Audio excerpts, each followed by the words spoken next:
guys, welcome back to Victoria Events with Caleb Shaw. It is Monday, May 24th. We made it through another week. We're starting a fresh one, and it's a busy one. There's a lot going on in the community, a lot going on in the crossroads, and we've brought in this gentleman is a friend of mine, and I want to say he's earned that friendship because I've been pretty persistent in his world a time or two, but he always stepped up when I made the calls, and every time I made a request or I had a question or I didn't understand something and I reached out, he answered the phone or he called me back, and it's very much appreciated. So kind of with the status of things right now and with everything going on, I wanted to have him come in, and so I know everybody knows who he is, but I'm going to let him introduce himself anyway, so if you wouldn't mind, my friend. Caleb, appreciate the invitation to be here. Victoria County Judge Ben Zeller. Great to be on the program today and to talk about all that's going on here in our community. Well, yes, sir, and I appreciate the availability that you make to us. I think that's a huge thing, especially in local politics, that we're able to get our representatives on the phone and talk to them and hear them out. And so thank you for doing that. And on that note, you guys have been pretty busy here lately on trying to engage the public because there's been a lot going on, especially with illegal immigration. And I know we've had, bailouts, weekly bailouts, multiple weekly bailouts and all of this. And so if you would kind of, what's going on right now? Why are all of a sudden are we feeling this huge immigration, overwhelming immigration of our borders being flooded, our counties being flooded, all these bailouts? Can you kind of tell us what's going on? Sure. Well, you're absolutely right. There is a lot going on, and at the top of that list is the immigration crisis that we're facing in this state and in this nation. And I call it an immigration crisis because I think that's what it is. It's a situation. It's not being exaggerated or embellished. It's very real. It's here, and it's causing a whole host of problems and perils in our community. This is a problem on many different fronts. It's an economic issue. I've seen various reports and estimates showing that this year alone it'll cost the state over $1 billion, not including the cost to a lot of our local entities and local jurisdictions. So it's a big economic impact, but frankly, I don't think that's the worst element of this. This is also a humanitarian crisis. We're seeing regular reports of individuals, children being trafficked against their will, being sold a false promise of freedom and opportunity, only to then be trafficked for sex or indentured servitude. And the numbers related to that are astounding, how prevalent that is. And it has gotten worse. Under the present federal administration, they've embraced a very, more or less, a do-nothing policy, a catch-and-release policy of indifference and inaction. And it's affecting us locally. And the headlines you see bear that out. Here in Victoria County, like you mentioned, well, you say weekly, in some cases it's days in a row of bailouts, not just in Victoria County, but in our whole area, and it's having a big impact on local law enforcement. Most Texas counties are very rural, and it's not uncommon for the law enforcement presence to be a sheriff and just a handful of deputies. And when you have a situation where there's a bailout and you've got a dozen people running in all directions, it literally can consume all the law enforcement resources in that county. And that's creating a big problem. Fortunately, in Victoria, we have a larger sheriff's office than our neighbors. There have thus far been no calls for service that have gone unanswered. We're able to manage it currently, but it is a big burden, and it's consuming a lot of manpower. It's creating a lot of expense.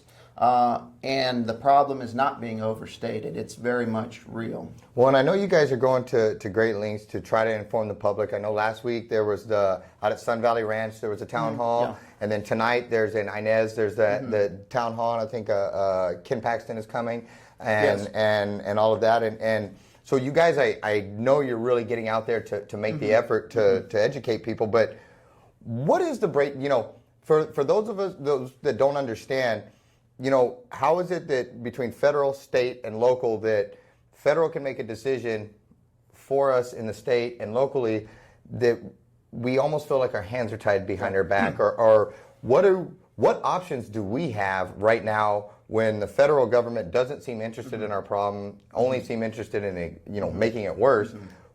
What are our options, or what do people are starting to get scared? They're seeing things falling apart around them. They're watching borders being overrun, and they don't know what to do. Yeah. And what do we light up? Legislators' phones and emails, or what do we do? Well, all of the above, and you're absolutely right. The federal government's inaction on this is creating a huge problem locally, because this is a federal responsibility. Securing the nation's borders is a basic responsibility of the federal government. And when they fail to do that, it cuts our legs out from under us in terms of the tools that we have to be able to manage this crisis. What can we do, even though that's going on? All of the above. What you mentioned, being very persistent and vocal in reaching out to all elected officials at every level, demonstrating the severity of this and the demand we have as a community that this be addressed. It's not unreasonable for us to demand that government do its job. And I'll also point out that a secure border is not cruel or inhumane. It's not a barrier to humanity. It's a cornerstone of a free society. A nation without borders is not a nation. We need a secure border. And it is a difficult task when the federal government's not doing its job. But we can inform ourselves and others about what's going on. We can have the type of community events like this evening that's going to happen. The event out at Sun Valley drew hundreds of people. It was a packed house out there with a lot of intensity and interest. And the hope is that that'll transfer into some action on the part of the federal government. But we can't wait for them to do their job. We need to do everything we can locally to fill that void, and a big part of that is supporting our local law enforcement. I commend Sheriff Marr for the very proactive position he's taking on this and for the effort he's putting into it, because not every local law enforcement official takes this as seriously as they should. In our neck of the woods, I think they do, but Sheriff Marr is leading the charge on that, and I see my role, a big one of them, is supporting him and the effort to support all of our law enforcement personnel, giving them the resources that they need. That's what we've been doing, but it's a difficult challenge, and I don't think there's a good answer to it or an easy answer to it. But the answer is now to do all that we can. Yes, sir. Yes, sir. Switching topics just a little bit. Also, right in the middle of all the immigration stuff is COVID, and that's become really popular again this week with or last week with the Governor Abbott putting out, wiping out the mask mandate, right, imposing a penalty after June 4th of anybody. Are you feeling anything? Victoria County, first and foremost, how's that going to affect us? Are there all the county offices and stuff? Have they done away with the mask mandates? Or? Yeah, we've long since done away with mask requirements. I'm trying to think back to, as you know, I've always taken a little more of a hands-off approach on that, erring on the side of letting folks make that decision themselves. But COVID, fortunately, is improving compared to where we were at last year at this time. We're doing a whole lot better now. The big vaccine hub that we've been doing for 22 or 22 separate hubs out at the community center where we administered about 45,000 vaccinations. That's come to an end out of decreased demand. So I think that's a good thing. Everybody who needs a vaccine has either gotten it already or is able to get it through their normal pharmacy or doctor. So I think we're seeing the light at the end of the tunnel. Things have improved, which is a good thing. This has been, February of last year this started, and who would have thought we'd still be dealing with it, talking about it well over a year later. But I'm seeing light at the end of the tunnel. Things are opening back up as they should be. And that's good to see. Things are improving here. Well, I wanted to say I thought David Gonzalez did a good job. I've been very happy with him in the role that and I don't get to see everything, but from what I see from the public side, I think he's been a great representation of you guys. He works very hard. He's helped in several other areas with animal control and different areas. And so I want to commend you on that and on him. And I also want to thank you for, during that whole COVID thing, you guys, there was lots of stuff going on. And I want to just say thank you for making yourself available, and I felt like you made a real effort to go to the community to try to get people's thoughts on things. And at a time when a lot of other leadership and a lot of other places were just locking down and telling us what we are going to do and telling us what's best for us, you went out and you sought opinions, and you sought to get outside of an echo chamber, to get outside of, and I appreciate that. And there was some things we agreed on, there was some things we didn't, there was some. But the fact that you went out and you asked for that, and you made yourself available, and I felt like everybody underneath you did as well. David did a great job and all that. David's been tremendous. I mean, it's a team effort. A situation like this has to be a team effort. And that's what you saw during COVID and even now, the collaboration and cooperation among the various entities. And I know you and I talked back then, and I appreciate your feedback because I really do value the feedback of the community. I try to avoid an echo chamber situation. And we were one of the first counties that got shot down by the state, but to declare that all businesses are essential, I never liked that distinction. Me either. Essential versus non-essential. Didn't like it, so we declared all businesses to be essential, and it was a difficult process, a really no-win situation. Certainly can't please everybody in that, but looking back, I think we made the right decisions with the information we had at the time, and I think we learned a lot from it. And one of the things I think we did well during COVID was a lesson we learned after Harvey, and that was the emphasis on communication with the public. I think a shortcoming during Harvey was regular, proactive communication with the community. So when we saw this coming, we made it a very purposeful decision that you were going to see the press conferences that you saw. It would be constant, accurate information to the public, and that's why we were doing that on a daily basis for however long that went on. It was a lot, but you guys did good with it. Well, and thank you. And that was a lesson that we learned, and we're looking back at COVID and looking for lessons we can learn from that to be best prepared for the next disaster, whatever that may be. And in the short time I've been in office, we've seen floods, declared disasters based on floods and hurricanes and pandemics and the winter storm.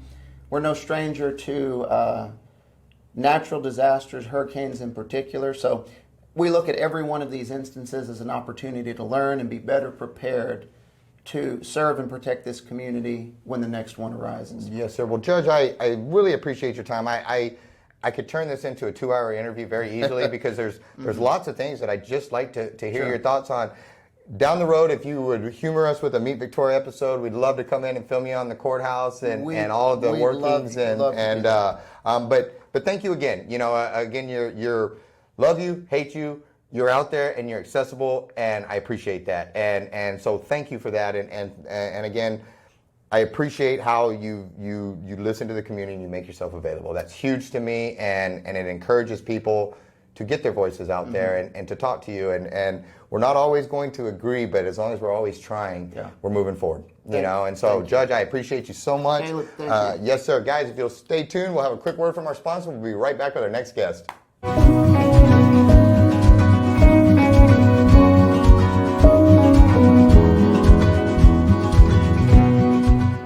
All right, guys, welcome back. We are moving on. We got all sorts of information we want to get out to you. This is something cool about grants that are coming to the community and some different funds that are available to help, especially our senior community. But I'm going to shut up now, and I'm going to let our special guest tell you all about it. So, young lady, if you don't mind, introduce yourself for me. Absolutely. My name is Angelique Rodriguez, and I work for Golden Crescent Regional Planning Commission. Gotcha. And I'm an Aging and Disability Resource Center specialist. I know it's a mouthful, but we can GCRPC, and I'm an ADRC specialist. Boom! I like the way you just made that all nice and short there. So tell me what you got going on today. This is a pretty cool little deal that we've got some funds and some resources that you have available to our community. the kind of the Crossroads area to give back and help our seniors. And so fill me in on all this. Absolutely. We're really excited. We got funding literally about 4 days ago, and as soon as we got it, I started making calls. It's like, who can we get the word out to so that we can get this funding out to the people? What it is we received a grant, and it's for anybody who's 60 years of age or older or disabled with any age. And what it does is it provides people with an opportunity who you have to have been affected by COVID in some way, which we all have, whether it's, you're not working as much, so you're not bringing in as much income, or somebody who usually helps you can't anymore because of COVID, or, a lot of times we're buying a lot of sanitizing equipment, masks, things like that. So we've all been affected in some way, but you have to have been affected, and it helps to pay for rent, mortgage, any specific need that you have, even if it's not something that's been posted, because we have it all over, like our Facebook page and our GCRPC website. It has a bunch of like medication assistance, health supplies, if you need grab bars or something to, like a walker or a shower chair, it's things that we can help with. So any need that you have, even if it's not posted, give me a call. I mean, my number is, it's really kind of easy to remember. And it's not just for the Victoria and the Golden Crescent area. Anybody who has, who's in Texas, if you dial 1-855-YES-ADRC, and you put in your zip code, it'll take you to the ADRC that's in that area. Not all towns in Texas are covered with an ADRC, but most are. There's over 20 ADRCs in Texas. Not everybody has this funding, but to find out if your area does, you call that number, and you can find out if your area carries it. But specifically for us, if you dial that number, you're going to get me. 9 times out of 10, you're going to get me. And even if you're not sure whether it's covered or if you're not covered, give me a call. If we can't cover it, I'll find somebody who can. Gotcha. And so I'm going to put Steve on the spot here, make him put this phone number on the screen, but 361-578-1587, extension 212 to get you on the phone, huh? That's right. And so again, some of these things, I'm looking at your list here. Services include, but are not limited to, medications, health supplies, rent and utility, incontinence supplies, benefits counseling, respite and home care. So again, this is kind of all over the place. If you want to help our seniors first and foremost, and who could have maybe been disproportionately affected because of their age and had this impact, or maybe they lost a loved one or something like this to COVID. And so, I see the benefits counseling is probably a big one for people that don't know what to do and don't know where to reach out and don't know who's there to help them. That seems like that would be a great resource available to them. Absolutely. It's something that not only is it for anybody who needs something and wants to get in contact with us, but benefits counseling is also for anybody who's going into, who's going to be receiving Medicare, and they don't know where to go. Like, there's a lot of supplementals that are out there, and they're so confusing. If you've ever been on any of those websites to try to help anybody, it's all over the place. It's crazy. We have a certified benefits counselor. She's amazing, and I will be certified here pretty soon, so I'll be getting into that. And so that's a big part of what we do with the COVID funding, and just on a regular basis too. It's not just with the COVID.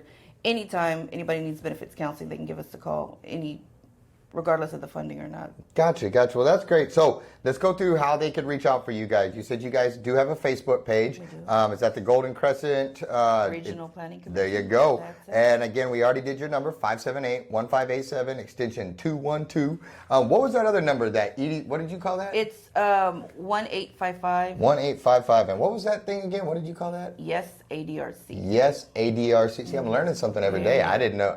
Is that a deal for seniors or? It's anybody. My specific job is to help anyone with any services that they need.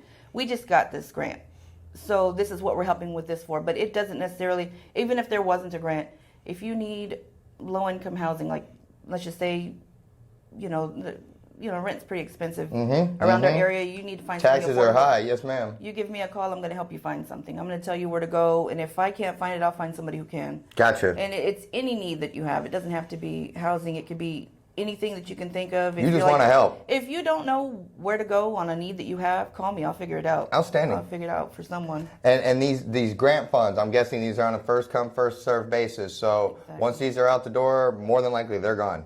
Right. Good deal. Exactly. Also, We are going to be doing some enrolling clinics. Okay, yes, I forgot about that. That's going to be starting on May 25th.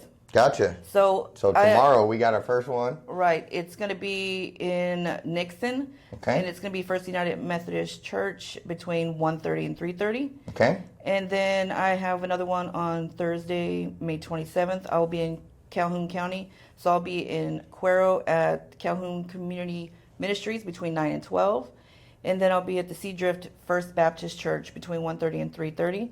And then on Friday, I'm going to be in Cuero, the Area Ministerial Alliance First United Methodist Church between 9 and 12. I know that's a lot. No, that's great, and yeah, and we'll post these in the comments as well, or in the paragraph as well, and all of that, and this is great, and they can always call you guys or send you a message on the Facebook page and ask for an update or ask about these outreach clinics and all of that stuff. Absolutely. Also, just to kind of throw a couple other things out there, if you dial 211 from your phone and you have a need, if you don't remember that number or you misplace it, if you dial 211 from your phone and anywhere in the state of Texas, you can get a live person. You tell them what you need, like whether it's food pantry or you need help paying mortgage. They'll tell you where to go, and if you are in our area, you're going to end up talking to me. They're going to send you my way. And also, and I know a lot of people are thinking, well, I'm not 60 or over, and I'm not disabled. What can I do? I need assistance with rent or utilities. TexasRentRelief.com is helping anybody. There is some qualifications. I'm not 100% sure, but if you go onto that website, Texas Rent Relief, they're helping with up to 6 months past rent and utilities. So if you're 40 and you're like, well, this doesn't involve me. I'm a healthy 40-year-old, but I've had some issues, making ends meet. TexasRentRelief.com. There's that "Do I Qualify" tab there. Fill it in, and if you qualify, apply. Wow. It'll help.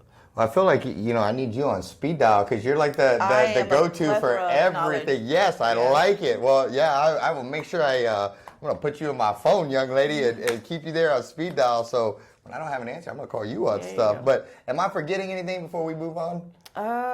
No, I think that's it. I'll get you the information. Perfect. And thank you so much for helping our seniors and helping everybody. And like I said, I'm going to throw you in my phone. So if I don't know where to get something done, I'm calling you, boss lady. But no, thank you for helping our community and our seniors. I appreciate you. Thank you, Caleb. Thank you for giving us a platform to be able to say this kind of stuff and get the information out to our people because it's very important. Yes, ma'am. Well, it's teamwork, and we're it's one of the good things about Victoria is we help each other out a lot, and we're strong like that. So thank you so much for your time, guys. We'll be right back with our final guest.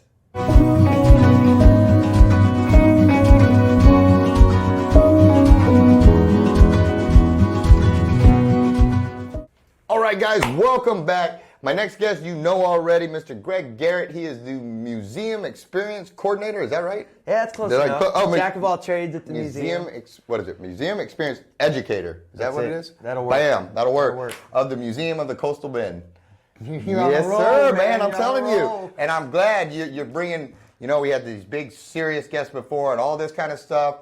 I want to learn a little bit about what you got going right here. This seems like a lot more fun. Yeah, we're going to bring a fun angle for a minute. Talk to me, my brother. What do you got going here? Some serious topics. Well, I just wanted to come through and talk to you a little bit about some of our summer programming that we're going to be doing. My first year at the museum, I didn't want to stack myself up too tall, but I did want to get something out there for the kids, and I've got two different things that are going on. They're based on two children's books. The first one is this guy right here. The first drawing by a gentleman named Mordicai Gerstein. And it's basically a children's book, an animated book about a young cave boy, I guess you would call him, learning how to draw the first cave pictures and cave drawings on the wall. And basically what we're going to do, and this is going to happen June 1st, so that'll be a week from Tuesday. And we're bringing in pre-K, so 2 through 5-year-old, and we're going to do a story time. Okay. We're going to go an hour long. We're going to meet at the museum at 9 o'clock before the museum opens up, so we won't have to worry about any visitors or anything getting in the way. We're going to all meet at the museum, then we're going to stroll over to the library. I'll have it set up in the library with some ambiance going on, kind of give it that cave ambiance. We're going to have a few tables turned over. I'm going to read the story to the kids. And then when I'm done reading the story to the kids, we're going to have the table set up with panels of brown paper. and we're going to have mediums there like some chalk and different things, and these kids are going to get to go off and do their own paint cave drawing. Well, once they finish, we're going to take those sections of cave drawing, and we have an exhibit, and that's the reason I'm kind of focused on these two books. We have a temporary exhibit. It'll be up for a year about a gentleman named Ben McReynolds. It's called No Stone Unturned. Just opened this past April.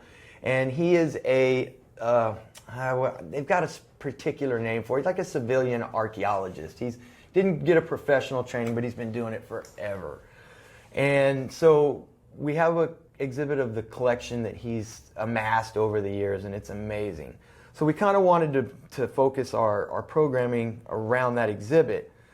So once they do the drawings on the sections of paper, we're going to take those papers and we're actually going to hang them so that they'll be part of the exhibit. How cool. So we're doing this story time in June, skipping July, we're doing August, so every other month, the first Tuesday of every other month. Okay. So June, August, October, December, February, and April. Awesome. Awesome. We're going to take down, once the next group comes in, that artwork will get taken down, the new artwork will go up in the exhibit, and then in April when we shut the exhibit down, what we'll do is we'll put all the artwork up in the one big art exhibit for the kids to come back through one last time with parents and grandparents. And whichever of the artists show up to our closing, we're going to go ahead and honor them some form or fashion, at least give them a little recognition on the artwork done, so that the pre-K kids can feel like they're part of the exhibit. Absolutely. Yes, sir. Sounds like, and it's going to be real interactive. It's going to be, it's just going to be a lot of fun.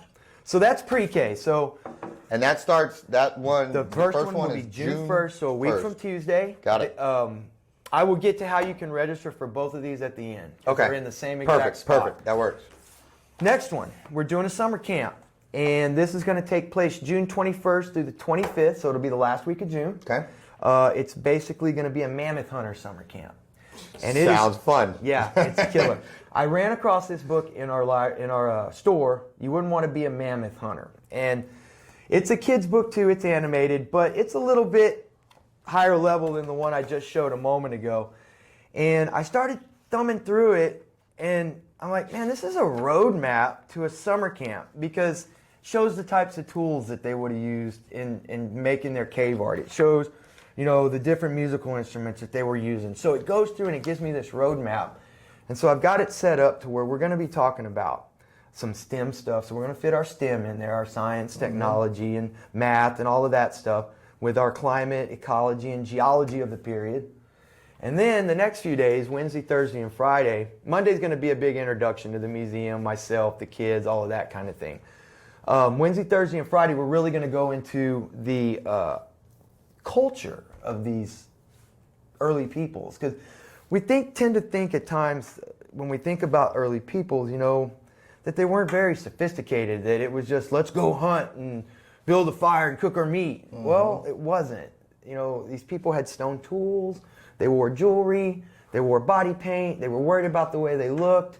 There was a certain amount of fashion that went along with that. And if there's fashion, that means there's culture. Mm-hmm. So if there's culture, that means there's civilized people.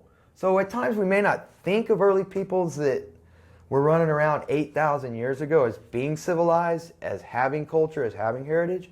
But that's what we're going to expose the kids to with this thing. And it's going to be hands-on. They're going to be making their own weapons. We've got old lamps that run off of animal fat. They're going to be doing their own drawings. I mean, this is going to be an immersive experience for these kids. And it's going to be a lot of outside activities, foraging for plants, learning about foraging, learning how to make tips, and learning how to throw the addle and all of these different types of things. So it's going to be super fun. 4th grade through 7th grade. If they're going into 4th, if they're heading into 8th, no problem. Got it. We can deal with that. Got it. Sue wanted me to kind of keep it with one group my first go round. Understood. So that Yeah. Yes, sir. I didn't bite off sense. too much more than I could chew. No, and I'll tell you how cool. I mean, because one, this beats the heck out of sitting on the couch playing an Xbox or something like that. I mean, this, and what's really neat about this to me for the kids is, besides the immersive side of this and the fun side of this, is you're laying the foundation of passions and excitements, and a kid getting to learn about this kind of stuff and be a part of it and draw and that goes down into the foundation. And as they get older, I would argue that they will remember stuff like this, and it will help to kind of form the basis upon which they learn, and ignite possible passions of these things down the road. Because I know as an adult, this stuff is still really cool to me. And I think about if I was a kid and had the opportunity to do so. I mean, how cool! Like, who wouldn't want to go do that? I want to kind of go do it. Like, do you need a volunteer? My colleague, Dr. Parrish, she's like, you should do this camp for adults, because I have a feeling that you would probably have a lot. You know, of I them thought sign about up that. for You it. know, maybe have a wine day and let some of the adults. I would love to come. You know, we've got some long-term goals that we're trying to get implemented, and definitely some over 21 type programming is on the horizon. I think these things are super cool. How can they register for these or follow this information and make sure that they don't miss these things that you have going on? Super easy. All you got to do is head to museumofthecoastalbend.org, our website. Okay. On the website, you'll see at the top, there'll be an education tab. Click on that education tab. You'll get a drop-down menu. At the very bottom of the drop-down menu is camps and classes. Click on camps and classes. Takes you right to the screen with both of these programs. It gives you some details on both programs. On that screen, there are two different buttons, one that says summer camp, one that says pre-K. Whichever program you want to sign up for, press that. That's a link directly to the registration. And Wonderful. everything is very straightforward. If there are any problems at all, if anybody has any problems signing up, contact me at the museum.